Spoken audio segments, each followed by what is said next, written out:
Good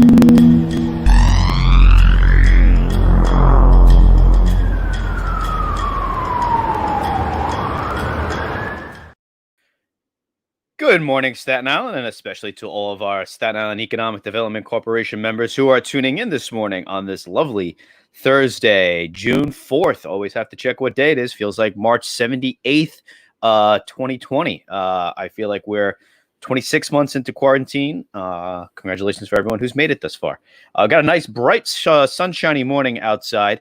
This weather report brought to you by Gotham Trinity Productions. However, I know the rain is coming back today. I know it rained overnight 2 nights ago. We've had plenty of rain. If there's any silver lining through all this, is that our reservoirs are definitely full.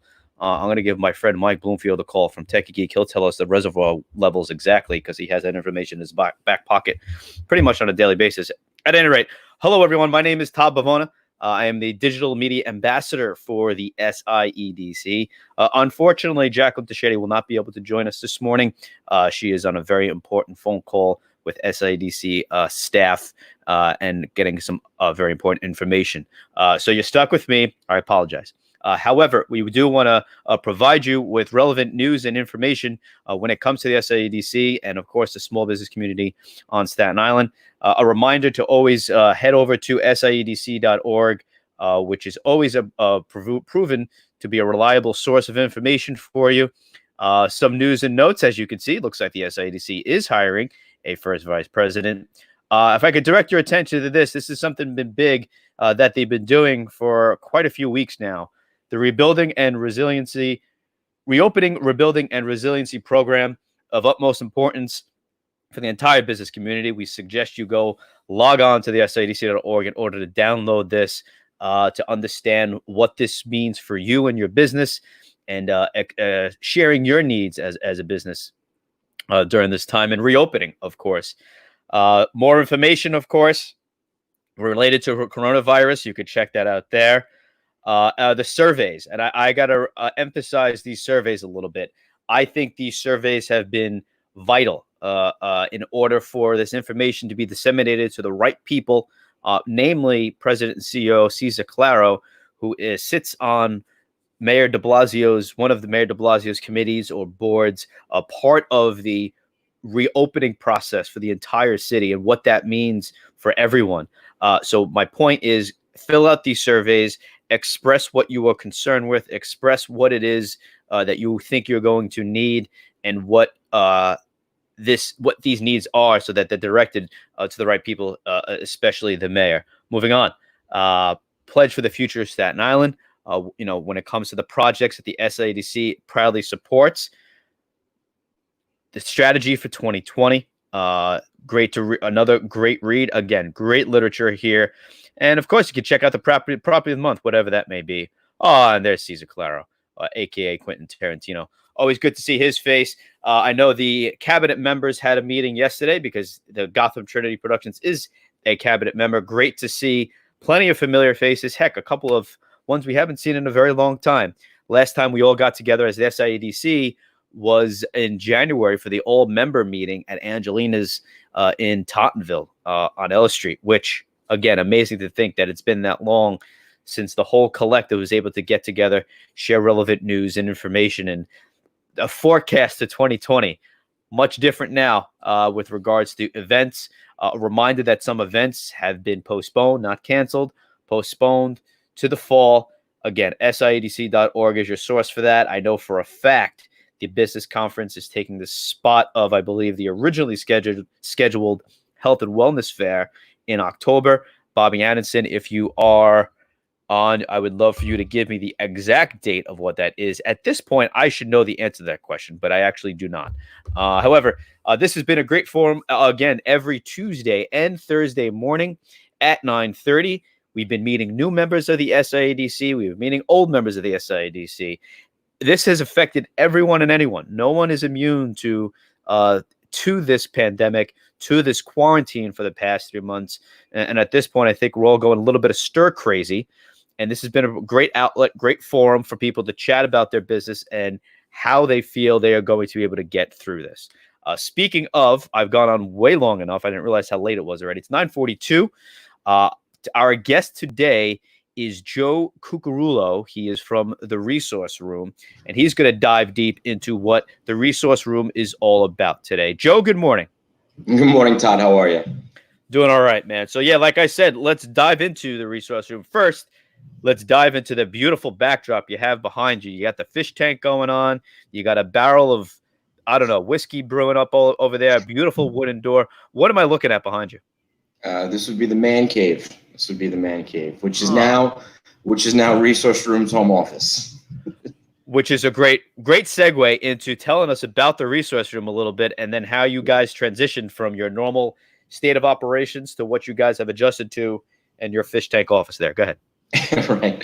Thanks, Todd. So, look, one of the good things about Resource Room is that we were technologically in a position to seamlessly move over to distance learning right from the very beginning. We didn't really have to make any changes to our existing online infrastructure.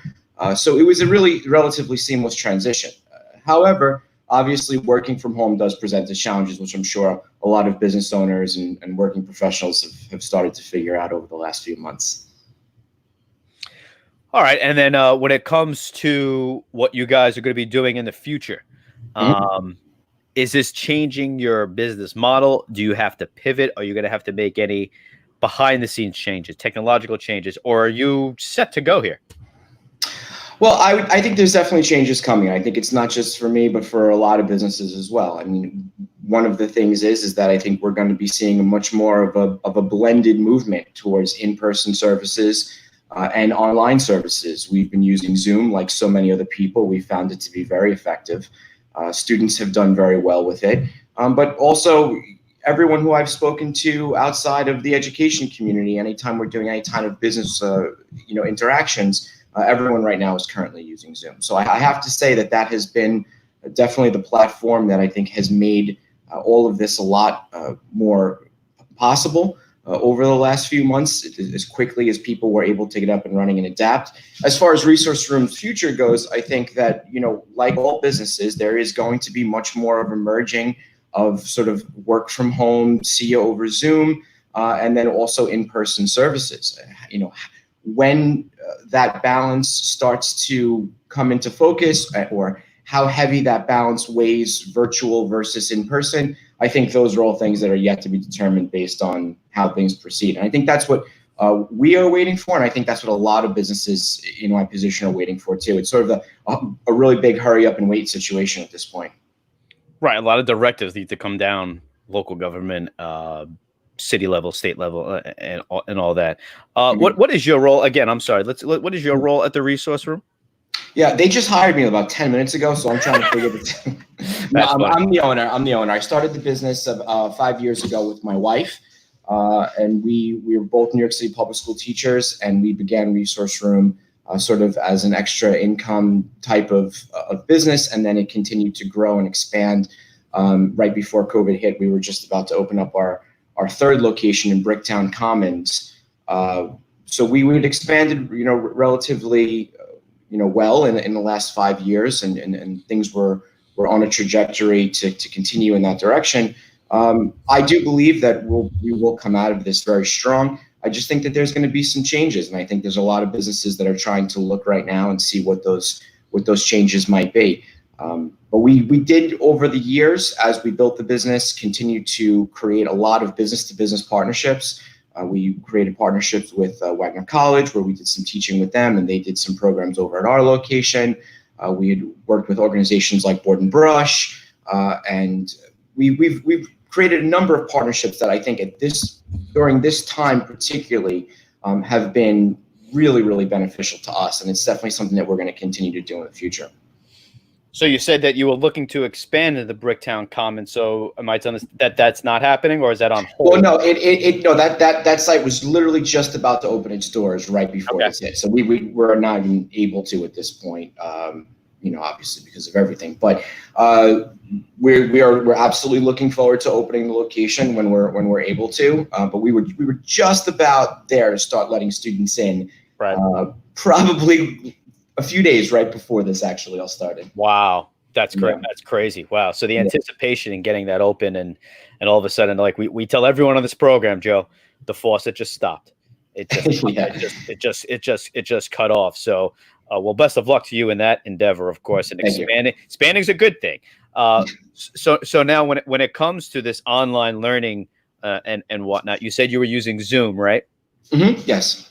What's the effectiveness of it all, and what's been the feedback and when it comes to tutoring services and learning really through this type of meeting right here, what we're doing, a one-on-one, except we're broadcasting to millions across the country. What's it been like? How are people feeling about it? And do we feel like this is effective, Joe? Oh, it's a great question. I think that people feel that it is effective absolutely for the current circumstances right now, that it is absolutely something that is allowing for a seamless transition. It's allowing for students to continue to, have an educational experience, in the home that's a bit more personal via Zoom than it would be just by looking at Google Classroom or such. I do think that it has its place in the future. I don't think that it's necessarily going to go away when in-person services are able to return. But there is some value to seeing people in person that just can't be replicated, via Zoom, via virtual conference.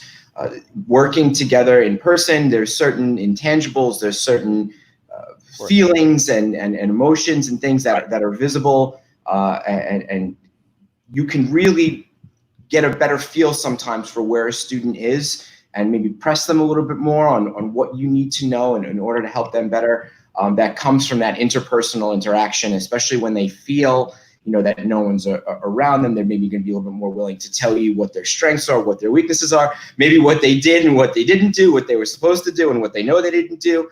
Those are all things that tend to happen, in a close, interpersonal environment that necessarily can't always be replicated on Zoom.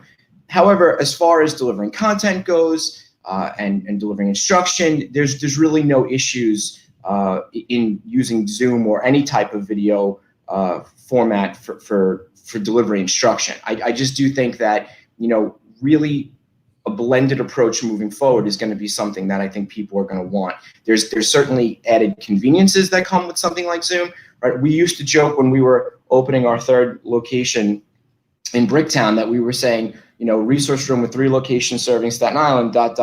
because of traffic, because we know how difficult it is to move across this island.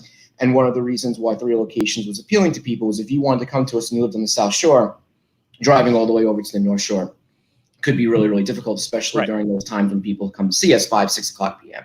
So we do think that it definitely provides some conveniences that people are going to want to continue to use. But at the same time, too, there's also certain types of interpersonal interactions that just can't take place. I think it's especially true, not so much for the one-on-one tutoring, and I want to be clear about this. I think that class settings, group settings, which sometimes people don't understand, that within those group settings, especially with teenagers and middle schoolers, there's a lot of social interaction that goes on within those classes, those group sessions, that if you have a teacher in front of the class who's doing their job and keeping things under control properly, that's really, really beneficial social interaction that students are getting. And they're playing off of each other and they're listening to each other and they're watching how students interact with the teacher and they're seeing good habits and they're seeing maybe not so good habits at certain times. There's a lot that they are learning from those interactions that now has been taken away from them for several months. And I really think that that's something that we need to keep sight of, that it's not just about the content. It also is about the social interaction. And just sometimes people who aren't teachers or aren't with students often, they sometimes forget how impactful some of the good experiences and some of maybe sometimes the not so good experiences were in your development as you got older. And I'm sure there's some times that even in professional situations, you're like, oh, I remember when I was younger, I know not to do this now, or this is what I'm supposed to do in this situation. And a lot of those lessons come from those experiences, and those have been taken away from them now for several months. And I think that, that is something that definitely needs to come back. It is a huge part of development.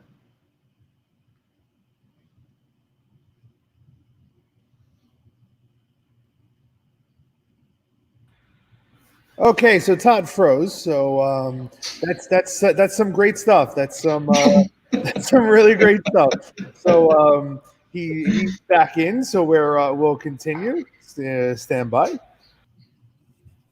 Hey, sorry about that. I've been having internet issues ever since we went into quarantine, which my buddy Mike Bloomfield will make fun of me for because I haven't gotten them fixed. So I apologize, Joe, for that little technical difficulty.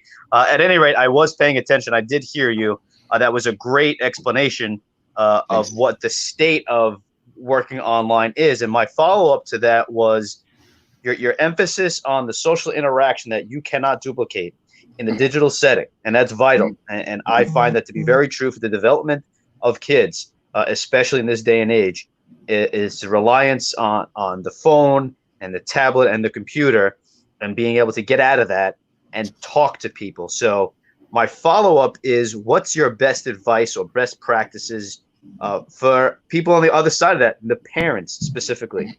It's difficult for those who are frontliners who are working, but for the parents who are alongside them when you're in a visit with a student, what do you recommend to for the parents to be engaged or to assist but not too much? You don't want to hold their hand through it. You want them to learn naturally and understand what's happening. What's your advice, or what's been effective in your communications with parents when it comes to these types of meetings, Joe?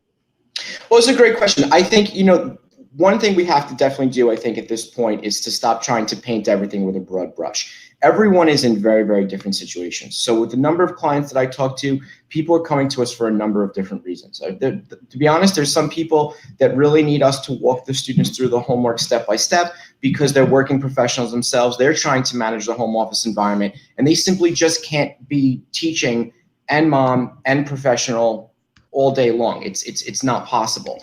So you have a certain contingent of people that really need us to walk the students through the homework, step by step, and give them what they're missing from schools. But then you're also having a large contingent of people that are loving the fact that they're able to stay home and have more time with the students, and maybe always wanted to do homework with the kids, but were never able to do so in the past. At the end of the day, I can tell you this.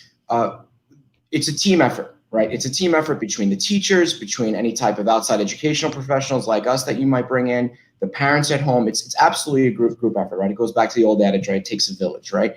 So at the end of the day, I think when it comes to what a parent is trying to accomplish at home educationally with the student, I think it really does depend on the circumstances at home. I think, if you're someone who's a frontline worker and you've been out of the house consistently and you're exhausted when you get home, to sit down and to do a whole bunch of fractions in middle school math may be a daunting challenge at that point. It's not maybe something that you're just able to do at this moment. You have people like us who are able to step in and fill that gap. Conversely, if there's someone out there who doesn't feel that they need an educational professional right now, that they're able to handle it on their own, I think the main piece of advice that I have for parents right now who are wading into these waters is patience. You absolutely need to have patience when you're working with students, and you definitely need to have patience when you're working with your own children. I think one of the things that we've learned for many years now in business at Resource Room, and we've had a lot of teachers that bring their students to us because they're children, because they know that we are teachers and educators. It's very, very difficult to work with your own child. So if you feel like you're having a little bit of difficulty, if you feel like there's a frustration level there, trust me, that's very, very common. Patience is definitely the best way to go. Right. And I'll never forget, going abroad, working for the Olympics in Sochi, and my director said, pack your patience. And that goes for a whole new world. And to be fair, for students and parents alike, and for you, Joe, this is a whole new form, a whole new way of doing it. Pack your patience and just be cognizant of what's going on. And it's a learning curve for everyone. Now, Joe, do you foresee this being, I hate saying new normal, but I want to say, let's just, for instance, when it comes to snow days or whatnot, is this going to be the type of meeting that you think students might have with teachers and say, you know what, it's an at-home day, kids, go talk to the resource room, they'll set you up, or go talk to your teacher, they're going to set you up online. What do you think? Yeah, I think snow days are done. They're a relic of the past at this point. I think if schools don't meet in session for whatever reason in the future, it's going to immediately transition into distance learning. While I don't have any confirmation of that, all signs point to yes on that one.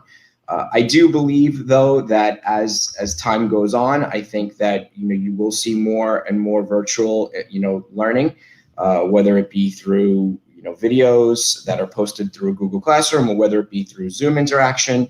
I do think that we're moving towards a blended format. But look, I think all of what has happened in the last 4 months has simply just accelerated what was eventually going to happen over, I think, maybe the next decade. None of us can look into the future and see exactly when these transitions were going to take place, but I do think that we were moving in that direction. And I think evidence of that is if you look, our online learning portal for students was set up, built in to our website a number of years ago.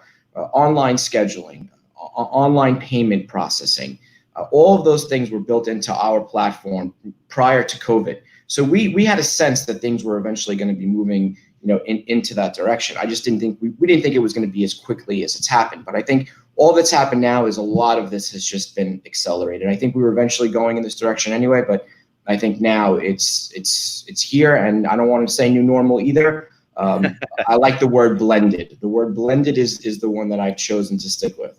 Blended. Yes. Oh, that's a new one. All right. Yeah, blended. A blended between old and new.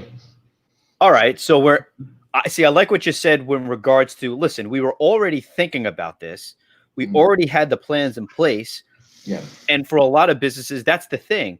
And my buddy Mike Bloomfield at Tech Geek says he's been screaming from the rooftops about internet security and IT security. And but now it's just heightened, right, Joe? Because even someone like you need to be protected when it comes to hackers, because as he always says, hackers haven't taken off just because you're in quarantine, Joe.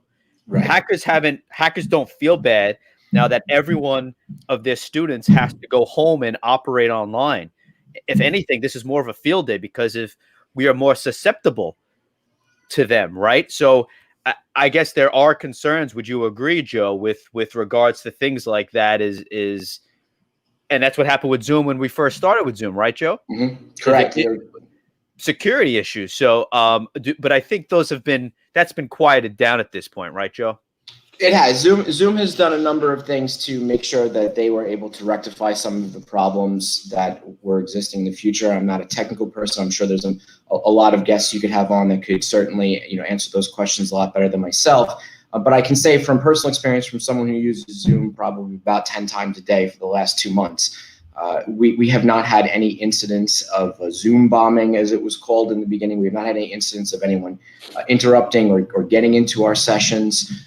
So we found the platform to be quite secure. Great. Which is important. Yeah, this is, of course, important. All right, we're at the 10 o'clock mark.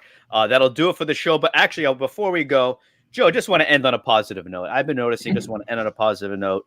A takeaway for you and your business and for everyone so far from all this pandemic, right? This past few months, the quarantine, things being shut down, but we're getting back, right, Joe? Yes. What's a silver lining here? Just a positive takeaway from all this that you've experienced or learned or see or have shared with you. Go ahead, Joe. Well, I think there's a couple of things, and I'll do it briefly because I know we're running out of time. The first thing is, as far as students go, it's definitely going to create more flexibility within education. That's number one.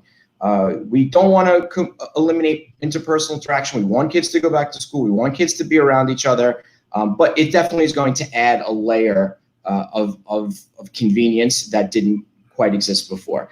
And on a personal note, I can speak for myself, my wife, who's one of the owners, and I have a partner named Derek as well, who is one of the owners with us. And I think that we've definitely thought about our work-life balance moving forward as well. I think when you're a successful business owner and you're running around 100 miles an hour with your hair on fire all day long, and that becomes your normal, you don't really realize how much you're working. I do think that one of the things that will come at us from a positive standpoint is that I think we will definitely have more of a work-life balance moving forward. And it's a decision, I think, that as we, basically have to start from the beginning. And when we start from the beginning, I think we're going to have the work-life balance in our mind as a priority in a way that we maybe didn't so much have in the past as well. So I think that is a silver lining, and it has been nice to reevaluate that in a sense. Excellent point, Joe. Yeah, everyone's taking a step back. And I couldn't agree with you more. Joe, thank you so much for that. Ending on a great note here. Appreciate the time today. Once again, ladies and gentlemen, that's Joseph Cucarulo, co-owner, actually, of the Resource Room. Joe, thanks for the time today. Appreciate it. Thank you, Todd. I appreciate being here. Thank you. All right. Once again, we appreciate Joe joining us. We appreciate you tuning in online on Facebook. Remember, SIEDC Live is live every Tuesday and Thursday morning at 9:30 a.m. until the foreseeable future. Joining with people like Joe, who adapting right to this climate. A reminder that Breakfast with Bloomy is no longer at 10 a.m. It is at 9 a.m. Monday through Friday, and they also have end the week with the Geeks. So again, shout out to Mike Bloomfield. I've said his name numerous times today. Fellow SIEDC member Jacqueline Tacarante from JMT Media has a show every Monday, Wednesday, and Friday, Community Corner, highlighting various community leaders throughout Staten Island. Frank Wilkinson, also SIEDC member, live from Rabs. He's live from Rabs Country Lane on Highland Boulevard from his actual business, which is very cool, with Naz, which is very, very cool show. Highly suggest. And of course, Gotham After Dark from Gotham Trinity Productions every night at 10 p.m. Would hope you can join us next week. For reporting for the SIEDC, for Gotham Trinity Productions, my name is Todd Bavona. Really appreciate you tuning in. We'll see you next time.